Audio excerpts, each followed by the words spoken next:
Merci d'être avec nous sur BFM Marseille-Provence. Tout de suite, notre invité. Bonsoir Robin Préto, maire d'Hiver Droite d'Istres. Merci d'être notre invité ce soir dans Bonsoir. Bonsoir Marseille. On va évoquer avec vous ce projet d'incinérateur de déchets que veut créer la société Suez à Istres, dans la zone industrielle du Tubé. Vous vous y opposez. On va en parler. Avant d'y venir, Robin Préto, un mot sur la métropole. Je rappelle que vous êtes le 4e vice-président de la métropole. Premier conseil métropolitain hier depuis l'arrivée à la tête de l'institution de Nicolas Isnard. Il a fixé un cap économique. Il faut trouver 123 millions d'euros assez rapidement. Est-ce que ça vous inquiète en tant que vice-président de la métropole?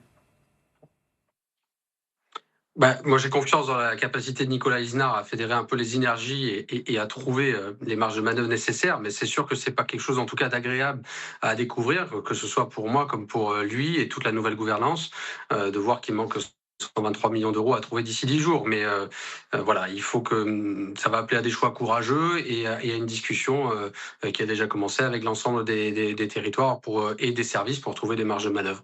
Mais je suis convaincu que sous son initiative, avec l'état d'esprit qui est le nôtre, on y arrive. Vous êtes donc vice-président de la métropole. Pour vous, sur quel sujet faut-il faire des économies, Robin Préto? Alors, c'est pas à moi de le dire, il y a une discussion qui est en cours avec les services et ça, c'est pas non plus ma délégation. Il y a un vice-président aux finances qui est très expert du sujet. Il y a un président de métropole maintenant qui est en place et c'est à eux de dire. Je veux pas, enfin voilà, avoir des discussions de choses qui sont en cours aujourd'hui, de réflexion et de discussion. Donc ça m'appartient pas de le dire. On en vient donc, Robin Préto, à ce projet de la société Suez à Istres. Elle veut créer une unité de méthanisation de biodéchets et une chaufferie. C'est comme ça qu'elle présente le projet. Chaufferie basée sur l'incinération de déchets industriels. Vous y êtes opposé et vous assurez avoir découvert ce projet 3 jours après votre arrivée à la tête de la mairie en mars dernier. Comment c'est possible?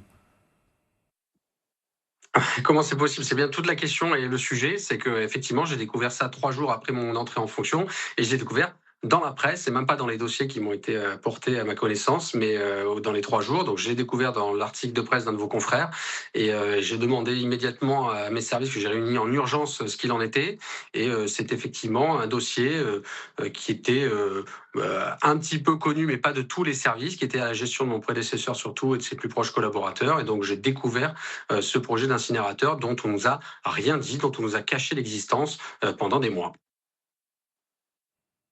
Vous évoquez 250 000 tonnes de déchets traités par an avec ce projet. Ça représenterait les passages de dizaines, voire centaines de camions chaque jour. Quelles seraient les conséquences de ce projet? En tout cas, ce qui vous pousse à vous y opposer? D'abord, comme vous l'avez dit, c'est un volume qui est considérable. Ça veut dire qu'on va traiter des déchets qui viennent de toute la région, voire même d'ailleurs. Ce sont des flots de véhicules, d'abord qui vont polluer sur des routes qui sont déjà et des axes routiers qui sont déjà saturés, de camions de déchets par jour, de dizaines voire centaines tous les jours en aller-retour. Ce sont aussi le principe de l'incinération pose aussi toutes ces questions sur l'aspect environnemental et les rejets, les dioxines et les particules fines qui peut y avoir derrière. Et ça, moi, j'y suis opposé. J'y suis surtout opposé parce que, en fait, ce que j'ai dit depuis toujours, j'en ai ras-le-bol que notre territoire et que Istres soit la capitale des déchets des autres. On a été traumatisé dans ce territoire par ce sujet des déchets. Pendant des décennies, on a dû ensevelir les déchets ménagers qui venaient de Marseille par wagons entiers de trains dans Entre-Saints. Ce sont des montagnes aujourd'hui de déchets qui sont enterrés. On a eu le cas de la décharge illégale d'Entre-Saints qui est énorme aussi et qu'on a dû traiter. On a eu à assumer sur le territoire l'arrivée de l'incinérateur pour brûler les déchets, pas simplement du territoire, mais de bien au-delà du département.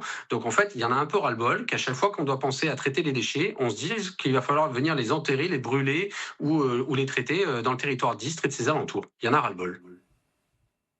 Tout ce que vous citiez, Robin Préto, c'est aussi quand même un travail essentiel que réalise votre commune depuis plusieurs années. Pour vous, Istres doit rompre avec toutes ces missions de traitement de déchets? Mais c'est pas du tout qu'elle doit rompre, c'est qu'en fait chacun doit prendre sa part et que la réflexion à chaque fois qu'il y a des nouveaux projets de traitement des déchets, c'est essentiel. Bien sûr qu'il faut traiter ces déchets, mais enfin, du foncier, il y en a partout. Pourquoi est-ce que tout le foncier et tous les déchets, les déchets, régionaux doivent être toujours traités dans la même zone? Il n'y a pas d'autres départements qui peuvent accueillir ces déchets, il n'y a pas d'autres, fonciers, même dans le département, qui peuvent accueillir ces usines de traitement de déchets? Moi, je pense que chacun doit prendre sa part et notre territoire, que ce soit Istres, entre Saint-Fos, a largement pris la sienne depuis des décennies dans le traitement des déchets de cette région. Est-ce que vous avez discuté avec vos administrés? Qu'est-ce qu'ils vous ont dit sur ce projet? Ils sont inquiets pour la plupart?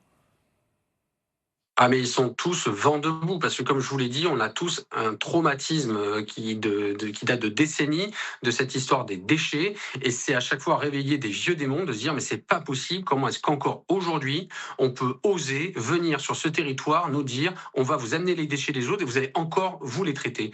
Donc ils sont tous opposés à ça. Il y a déjà des dizaines de gens qui se pressent en mairie pour pouvoir venir inscrire sur le registre d'enquête publique, qui nous demandent comment on fait pour donner leur avis, négatif. Moi, ce soir, je lance aussi un plan d'action et de communication pour pouvoir venir inciter les gens à participer à cette enquête publique. J'ai demandé aussi l'organisation d'une réunion publique le 29 avril prochain pour pouvoir voilà, discuter, présenter le projet et surtout faire manifester, ouvrir la possibilité aux gens de manifester leur opinion et qui est massivement négative.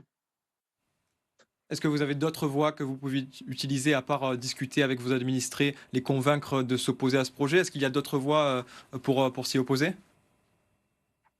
J'utilise toutes les voies possibles et tous les moyens possibles qui me sont à ma disposition. J'en ai déjà fait état auprès des services de l'État, de la préfecture et de la sous-préfecture qui connaissent ma position. J'en ai discuté avec mes voisins, les maires voisins, qui sont alignés sur ma position et je ferai même délibérer le conseil municipal prochainement pour donner un avis négatif de la part du conseil municipal de la ville enregistré dans le registre d'enquête publique pour manifester ça. Donc je vais utiliser tous les moyens de communication et de sensibilisation possibles pour refuser ce projet. Autant je veux bien discuter du projet de méthanisation des biodéchets qui peut être intéressant et pertinent, autant cette chaufferie qui casse un incinérateur, ça je n'en veux pas.